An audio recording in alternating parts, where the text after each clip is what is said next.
Hey everybody, Darth Bribely here. So there's been this topic in my head regarding physical media and physical media collecting that I just want to rip the band-aid off of. And I guess the bullet points that are in my brain right now are bad DVD and Blu-ray sets. I'm talking like the way they're packaged. Transfers. I'm talking bad transfers here versus good transfers. Mainly movies on Blu-ray. This is regarding DNR, James Cameron, and disc wrap. 3 pet peeves of mine that I have gone through in various forms when it comes to disc-based physical media. I want to say disc-based because tape-based is a whole other can of worms that I don't feel the need to go into. And if you're wondering, yes, I'm drinking coffee at probably like 2 a.m.,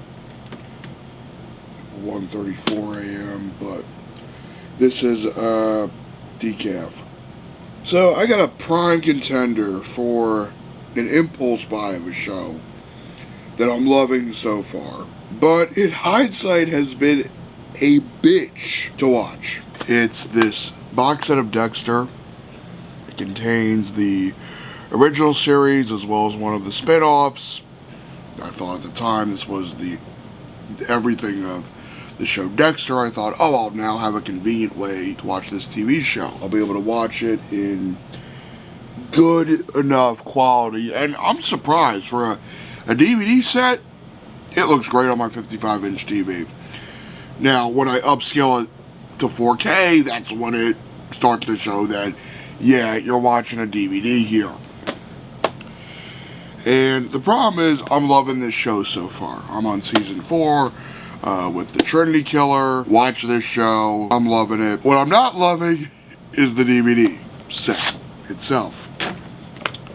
So you're looking at this going, oh wow, this is really convenient, Darth Bribely. Look how convenient this is. You get a whole series of television plus one of its spin-off in one nice convenient package. Why would you be mad? This bullshit. Okay? Okay, look at motherfucker. Case in point. Yeah, you're gonna see in real time why this is a bitch. Not really, because I'm gonna edit some shit out of here. But basically what I gotta do here, take one of the damn discs off, figure out what season it goes to. Season 3, I guess. So, yeah, we've got stacking discs, okay? So, I gotta stack this shit. DVDs, not Blu-rays. They don't have that scratch-resistant coating. So, God forbid, these discs just get fucked up. Right? And then I have to, like, fuck with it some more. Now, hopefully when I put this fucker back on, it'll stay in its place. And I won't have a, you gotta be fucking kidding me moment. But I'm skeptical if that'll hold. And like, okay, cool set. But this is reminding me of that Alien Quadrilogy set. Okay? But to be fair to that Alien Quadrilogy set, which I've had since 2012, it's a great set. Okay? That was more of a gimmick. It was a gimmicky way of putting 9 discs. Alright, so I don't know how well y'all can see that, but this shit's annoying. Is what I'm getting at. And it's also been one of the primary reasons I stay away from TV on DVD. Now, to be frank, I think having TV on DVD has one major advantage over streaming. I think you're more likely, especially if you got ADHD like I do, to go through a show or a series in your collection as opposed to just trying to binge a million other cool or interesting things. If you got a TV set on DVD, you're more likely to just hold out, stick with the storyline, the characters, because you invested money into something that's got literal weight to it. You know, you could do a little light wrist work out, and I'm not even kidding with the weight of this set. Now that's just one annoying thing about collecting physical media. There's another TV show that I'm looking at right now, the Incredible Hulk series, which I've had in the collection since 2010. Now, if I'd kept it in its original box, which is a great box, it's a beautiful box, I really hope that it's not, the back isn't sun bleached to shit, because the way I have it set up, it's covered by some action figures I got.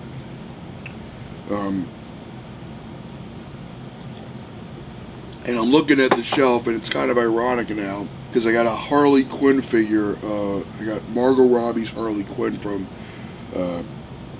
the James Gunn Suicide Squad, and that's ironic because she's like one of the taller action figures on that shelf, and also she's playing Nancy Archer in the new 50-Foot Woman remake by Tim Burton, rumor has it anyway. That kind of relates to physical media because I own both Attack of the 50-Foot Woman movies. Well, I own both of them. I own the original on DVD and Blu-ray, and I own the remake on just DVD because Warner Brothers doesn't want to re-release that movie physically in any form. I don't even know if it's available for streaming, but if it is, I am unaware of it. But that's just one disadvantage of collecting physical media. Now, let's go on to bad transfers or bad masters of movies and shows. I'm going to put Dexter back. So, technically, for this example of bad transfer, I could bring out a bunch of goddamn sets. I'm not even kidding. I could bring various box sets, DVD sets that I own. And if you want to be frank, every DVD's got DNR, just by the nature of the beast. Every VHS tape, every DVD has DNR, because DVD is incapable of showing the film grade. DNR is basically very tolerable if you're watching something that was a film taken from a film and it's put on a DVD, because your brain doesn't even know it's there until someone tells you DNR exists. I didn't know about that until I talked to some fellow physical media obsessed crazy people like myself online. Anyway, this Star Trek set, if I had the Blu-rays, would be one of the worst transfers of these movies ever. And I know there are better masters now. I own one of the better versions of these films, that being the Wrath of Khan, I think, as well as First Contact, which is somewhere in this mess of shelves. But this set contains all 6 original Star Trek movies, and the problem with all 6 of these is they're missing the film grain. And ironically, this is also a Paramount release. I mean, holding this set is just pure nostalgia. I've had this since I was in high school, and it's just, I love going through this set. I love looking at it. It's one of my all-time favorite sets, aesthetically speaking.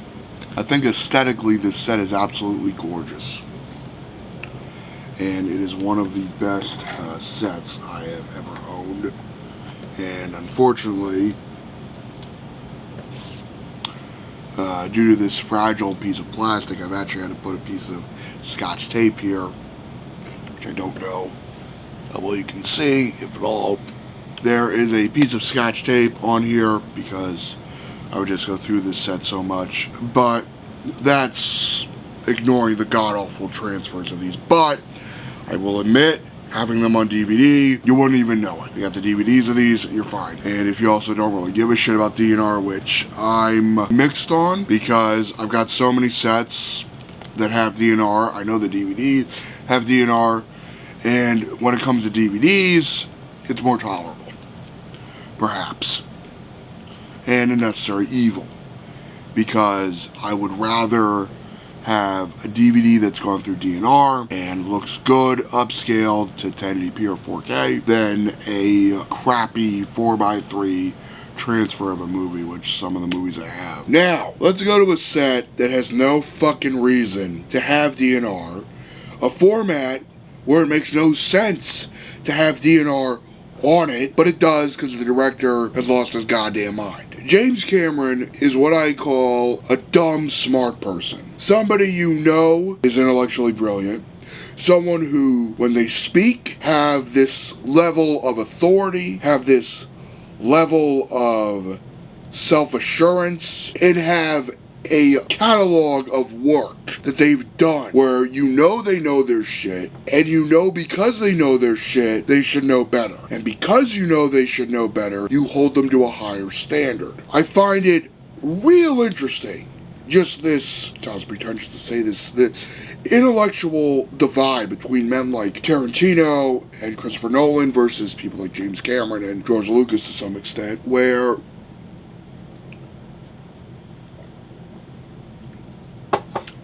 it's not just... Actually, fuck it, this is not even the worst thing I could pull up. If I'm gonna keep it real, what is one of the worst releases I own, just ever? This set of Terminator 2.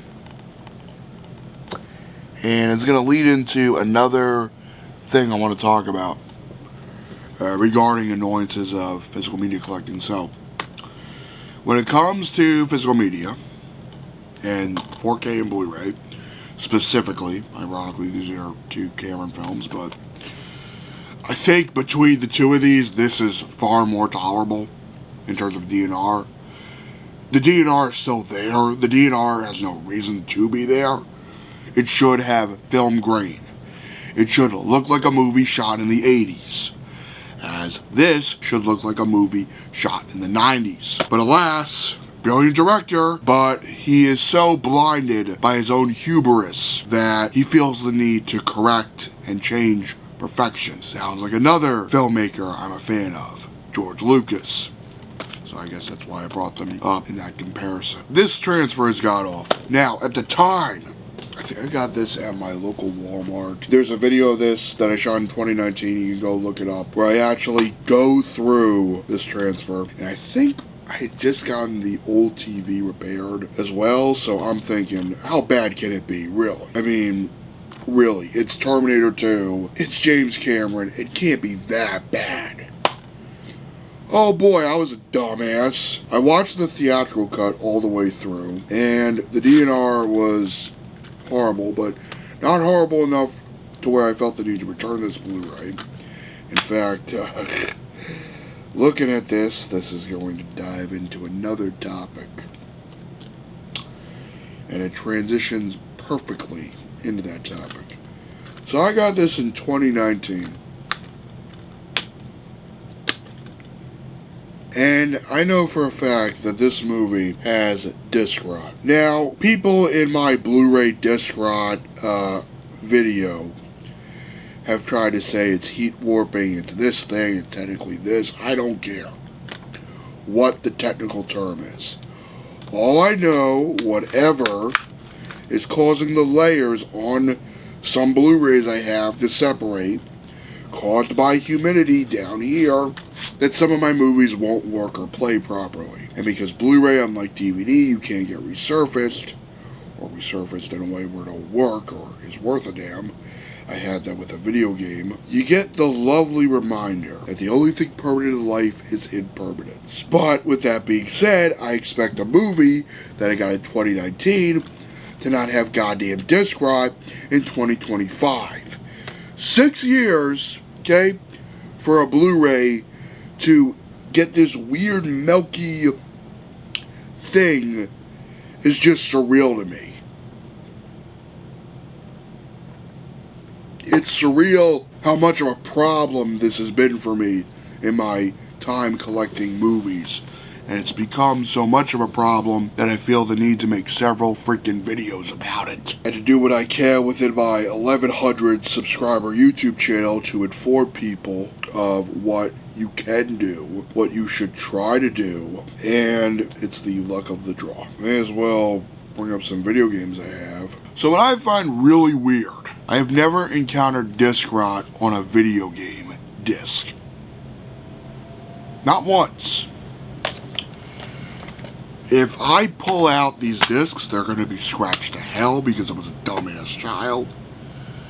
But no disc rot. Shit ton of scratches.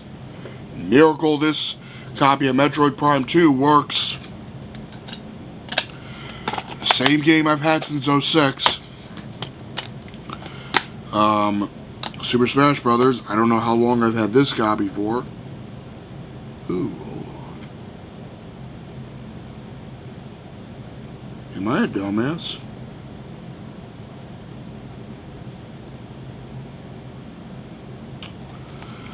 I might have to get this resurfaced because, you know, I was saying I've never encountered disc rot on a game, but this copy of Melee might have a little bit. No, it doesn't, but should still get resurfaced anyway because it's scratched to shit. There are some DVDs, like movie-wise. I remember this copy of, well, that's not true.